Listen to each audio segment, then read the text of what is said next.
Why is this happening? Why is there so much action and activity for convention of states right now? I'll tell you what I think, because if you look at Washington, D.C., what in the heck else are you going to do? What are you going to do? If it's not convention of states, what are you going to do? Really? You have the Marxists in control of the White House, the Senate, the deep state. What are you going to do except for a convention of states? Take the power away from Washington, D.C. and give it back to the states. By the way, for those of you, if you're watching and you're still opposed, what in the hell is wrong with you people?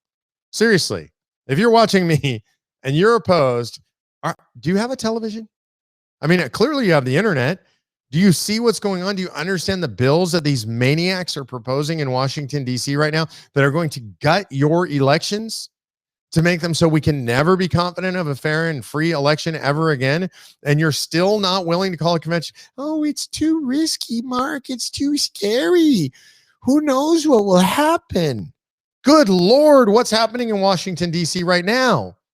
Do you not have eyes to see and ears to hear? Patrick Henry, in his famous "Give Me Liberty, Give Me Death" speech, said, "I have only one lamplight by which my feet are guided, and that is the lamplight of history." And he was asking them, what is it? What actually is it in the actions and in the judgments and in the words of King George that gave them any hope that they would get anything different? And I ask you the same. What is it that you've gotten from Congress in the last 10, 15, 20 years? What is it that makes you feel like you're going to get something good out of them? Look, Levi came in because he knows you're not going to get anything good out of them. And so we have to call a convention of states. For those of you who are against a convention of states right now, if you're on the right, if you're a conservative, if you're a libertarian and you say you're against a convention of states because you're too scared, I just want you to know you're a Marxist. You may not feel like a Marxist, but you're standing with the Marxists in DC. You are.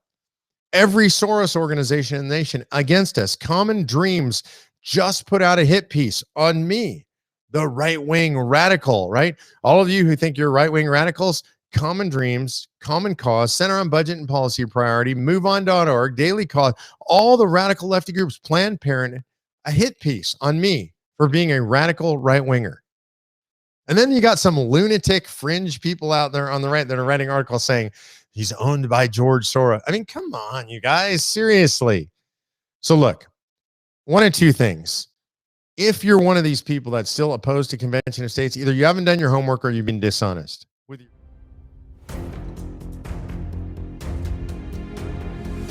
I'm here live in Philadelphia at the Tomb of the Unknown Soldier. When you hear the phrase lives, fortunes, and sacred honor, these are the folks we should think of, those who anonymously gave their lives. Well, today you have a chance to volunteer. You need to volunteer for conventionofstates.com, the movement that's going to save the country.